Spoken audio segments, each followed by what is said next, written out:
Hello everyone. In this video I'll be translating and summarizing the latest Urdu broadcast by Imran Riaz Khan to make it accessible for our English-speaking audience. Let's go through the key developments and insights in Imran Riaz Khan's words. First of all, today is Yom-e-Takbir, the day Pakistan conducted its nuclear tests 27 years ago in response to India's nuclear tests. It is often claimed by the PMLN that these nuclear tests were carried out by Mian Nawaz Sharif, and it is even said that the nuclear bomb was made by Nawaz Sharif. But this is not the truth. Today, I want to present some historical facts before you. Facts stated by the person known as the Mohsin-e Pakistan, the man who turned Pakistan into a nuclear power and who single-handedly led the entire effort. He was a scientist. He gathered people around him, engineers, experts, and built Pakistan into a nuclear power. The funding for this came from Pakistan's establishment and various governments. The program began during the era of Zulfikar Ali Bhutto in 1971, after Pakistan suffered a severe defeat. It was then that Dr. Abdul Qadir Khan contacted Zulfikar Ali Bhutto and told him, "I can turn Pakistan into a nuclear power."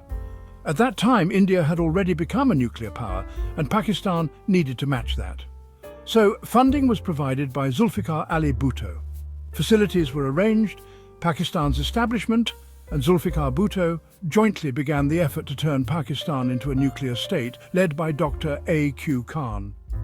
Pakistan was a weak, poor country, very far behind in science and technology. People mocked us. How can they make an atomic bomb? But eventually, Dr. Abdul Qadir Khan contacted General Zia-ul-Haq in 1984. By that time, Bhutto had been overthrown and executed. Dr. Khan wrote a letter to General Zia-ul-Haq stating that Pakistan had become a nuclear power, and whenever ordered, they could carry out a nuclear test within a week to prove it to the world. General Zia kissed Dr. Khan's forehead, thanked him and said, "Now we can show our enemy that they cannot harm us." This was the story. By 1984, Pakistan had already become a nuclear power, but the actual test had not yet been conducted. Scientists, however, had declared that Pakistan was capable. Despite that, the world kept working against Pakistan. Reports appeared in global newspapers, some mocking Pakistan, especially the Indian lobby, saying, "Pakistan is lying, it has no nuclear capability." During Benazir Bhutto's tenure, Pakistan began testing long-range missiles. Eventually, Pakistan acquired missiles capable of targeting up to 1,500 kilometers or more and capable of carrying nuclear warheads. This caused concern in India. India conducted nuclear tests again in 1998 to pressure Pakistan. In response, Pakistan was expected to test its nuclear capability. India conducted its tests on May 11th, but Pakistan was not responding. At that time, Nawaz Sharif was Prime Minister. It was a situation similar to recent events where India launched missile attacks inside Pakistan and Pakistan didn't respond. Ministers from the PMLN said things like, "It's okay, let's not retaliate."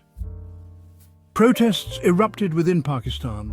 The Roznama Jang newspaper, dated May 22, 1998, shows that 11 days had passed since India's nuclear tests, and Pakistan had not yet responded. People demanded that Pakistan carry out tests by May 30th or they would come out into the streets. An all-parties conference, or APC, was held. Qazi Hussain Ahmed of Jamaat-e-Islami issued an ultimatum. "We are not asking you to use the bomb, just show it, it's a deterrent. Because of nuclear weapons, America and Russia didn't go to war. If we don't respond, allies like China and Iran will distance themselves." Qazi also said, "You're looking to bargain with the Americans, not to test the bomb." Nawaz Sharif was indeed trying to negotiate a big aid package from the US, as confirmed by his own ministers. Gohar Ayub, part of Nawaz's team, went to the PM house on the morning of May 28th and asked about the situation. Shahbaz Sharif informed him that Nawaz Sharif was in talks with President Bill Clinton. "If we get a good package, we won't conduct the tests." Gohar Ayub responded, "Sir, the devices are already loaded. We cannot backtrack now. They are deep underground beneath the mountains." Meanwhile, public pressure mounted. Even children were holding demonstrations in Rawalpindi demanding nuclear tests. At this point, Dr. Abdul Qadir Khan also issued a threat. If you don't conduct the nuclear tests, I and my entire team will resign. This was intense pressure on Nawaz Sharif. He didn't want to test. He wanted to secure an American package. People warned him, you have a 2/3 majority, the public won't forgive you.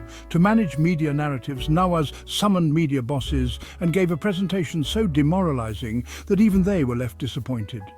It was then that Majid Nizami, a senior journalist, stood up and said, Mr. Prime Minister, we were hoping to hear good news from you today regarding the nuclear tests. But you seem to be in another mood. You must carry out the tests. Otherwise, the nation will blast you instead. These are Majid Nizami's own words, recorded in history.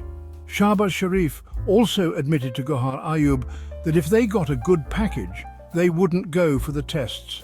So the credit goes to the Pakistani people. Their pressure, the opposition, the establishment, and especially Dr. Abdul Qadir Khan and his team, they said, if you don't test now, we will all resign. That immense pressure led to the tests finally happening on May 28th. People told Nawaz Sharif, press the button, but he didn't want to. He wanted to be able to later tell Western countries, I was personally against it. They forced me into it. Because if he himself pressed the button, the footage would be broadcast worldwide showing Nawaz Sharif conducting the nuclear test. So he avoided pressing the button, a scientist did it, and the nuclear tests were conducted. After that, Nawaz Sharif took credit for it. The public was overjoyed. As a politician, he said, enjoy, we did it. He added it to his own political legacy, even though it was a bomb built back in 1984, which he had tried to avoid using in 1998. He took credit for a bomb he never wanted to detonate, a bomb he wasn't even willing to push a button for. And for years, there was never an official holiday for Yawmi Takbir. Then last year, the government announced a holiday, but only because Imran Khan's court cases were scheduled that day, and they wanted to delay them. It was about the Cypher case and other political matters. But Nawaz Sharif is known for taking credit. Today's newspaper also shows a picture. Take a good look. You'll see Nawaz Sharif's picture, a prominent one. In the background, a faint image of Zulfikar Ali Bhutto. A few other people whose faces have nothing to do with the nuclear tests. But missing are the key contributors. Dr. Abdul Qadir Khan, who should have had the largest photo, isn't shown. General Zia-ul-Haq isn't there. Zulfikar Ali Bhutto's full role isn't shown. Benazir Bhutto's contribution to continuing the program isn't acknowledged. The missile program she launched isn't mentioned. And above all, Dr. Abdul Qadir Khan is not there. This is the way narratives are shaped. So this is the pattern.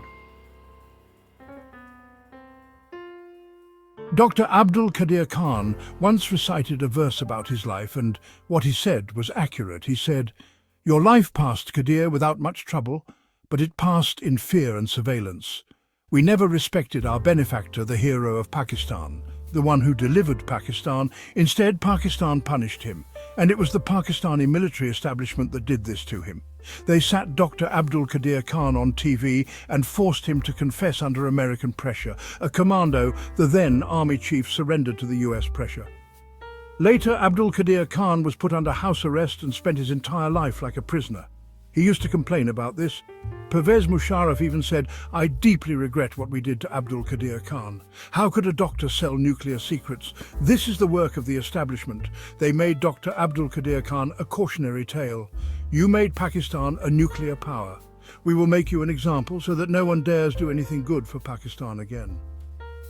Imran Khan, the only man who always delivered for Pakistan, who stood up for the country in its most difficult times, today stands for the rule of law and the freedom of the people.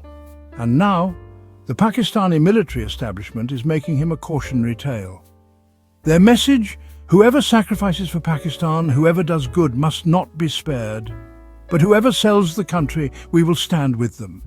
In this whole story, there's no Dr. Abdul Qadir Khan, no proper portrayal of Zulfikar Bhutto, no Benazir Bhutto, no Ishaq Khan, no Zia-ul-Haq. Instead, the ones shown are those who had no connection with the nuclear tests. Imran Khan was the only one who condemned the injustice against Dr. Abdul Qadir Khan during Musharraf's era. He stood with him and said, "He is Pakistan's hero. He should be honored, not mistreated." Imran Khan was the only person who openly supported Dr. Abdul Qadir Khan. Dear viewers, this is the story of Pakistan's nuclear tests. There's much more to it, but today, one family is selling this achievement. Everything is a political tool for them. They never think about the nation or the people. Imran Khan's latest statement carries a powerful message. The former Prime Minister, currently in jail, said, "Under prison rules, I am allowed a 30-minute weekly meeting with my wife Bushra Bibi, but this meeting hasn't taken place for several days now. Even today, it was scheduled but not allowed. Bushra Bibi has been imprisoned for 13 months solely to mentally torture me. No crime has been proven against her. No matter what they do, I will not bow to their tyranny. I will not make any deal." This is what deeply disturbs Pakistan's military establishment and leadership. How can a civilian, someone they consider insignificant, stand up and say, "I will not bow before you"? How can one insect from among 220 million rise up and say he won't submit? They have guns and power. How can someone challenge them? This arrogance, this inability to tolerate resistance, is being repeatedly challenged by Imran Khan. This is the real problem. The touts spin stories left and right, trying to deflect the truth. But the real issue is this. The military establishment has a problem with a man who refuses to bow before them. They will not let him go until he lowers his head. But he says, "I will not bow. I will not strike a deal." He has given special instructions to his lawyer, Salman Akram Raja, to file a contempt of court petition in the High Court against jail authorities and also file a petition in the Supreme Court for violation of basic human rights. Everyone should be ready. A nationwide protest movement is about to begin. This is Imran Khan's message. He has shifted into the next gear 4x4 mode and he is charging forward. Even in jail, how can one man remain so strong? The system can't understand it. The touts say the military leadership hates Imran Khan, yet the military says it has no political role. So make up your minds, who is telling the truth? The touts or the ones pulling their strings? Military officers are not paid to hate, they are paid to protect. If a government employee behaves this way, the country cannot progress. Remember, you have no right to hate. Your job is to perform your duty and go home. The people, not the generals or politicians, have the right to love or hate someone. Today, people love Imran Khan, and those who hate him are hated by the people. If this doesn't stop, we'll run a survey asking, who do you hate the most? And we'll provide options, because only the people have the right to hate. Military leadership, political leadership, those in power do not have that right. We recently ran a survey on love and it caused panic. Now, if these touts are not restrained, we'll run a hate survey too, and then the people will decide. Viewers, a protest was held in front of the Islamabad Press Club in support of Palestinians. Because grave injustices are happening. Children are being martyred and burned alive in Gaza. A protest was organized for Gaza, including women and children. But the police cracked down, arrested them and locked them up in Koza police station. Senator Mushtaq tweeted about it, that a mourning camp was held for the 9 martyred children of Dr. Al-Ansar in Gaza, where mothers, children and doctors were expressing their grief. But even that was not allowed. Fascism was enforced. These visuals, I feel like they're filmed deliberately. Anyone who rises for Gaza, for Palestine against Israel, we in Pakistan make them a cautionary tale. I feel these videos are shown to foreign masters. See how loyal we are. We punish those who support Palestine, who oppose Israeli aggression. This loyalty is showcased for validation. A recent delegation to Israel said in an interview, the Pakistani establishment and the current government want normal ties with Israel, and no one currently opposes Israel. We've heard these things. But Saudi Crown Prince Mohammed bin Salman recently made a statement calling on Israel to stop its aggression against Palestinians and follow international law. He's trying, but just talking won't help. The whole world must stand united and pressure Israel, or else this massacre in Palestine will continue. Trump's and Biden's policies have not stopped Israel. They portray it as a conflict between Hamas and Israel, equal sides, while innocent people die.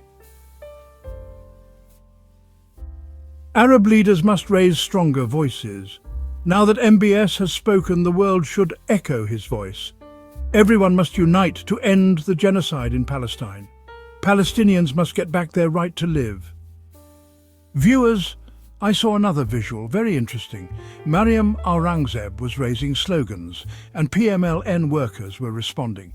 It was on Yumi Takbir, Pakistan's nuclear test day. When she said, Nara-e-Takbir, God is great, people responded. But when she shouted slogans for Nawaz Sharif, Shahbaz Sharif and Mariam Nawaz, only a handful responded. The rest were more interested in their food than slogans. Even the workers now understand that this family is only here for their own interests. They just want to enjoy the perks and shift money abroad. No one believes Mian Sahib is bringing any revolution. The issue of PTI's election symbol, the cricket bat, is still stuck in the judiciary's throat. They blame PTI, Election Commission and others, but can't get rid of the issue. I'll discuss that in the next vlog. That wraps up our translation of Imran Riaz Khan's video. I hope this English version helped you understand his message better. Please like, share and subscribe to Awami Lens to help our community grow. Don't forget to leave a comment below and let me know what you thought of this effort.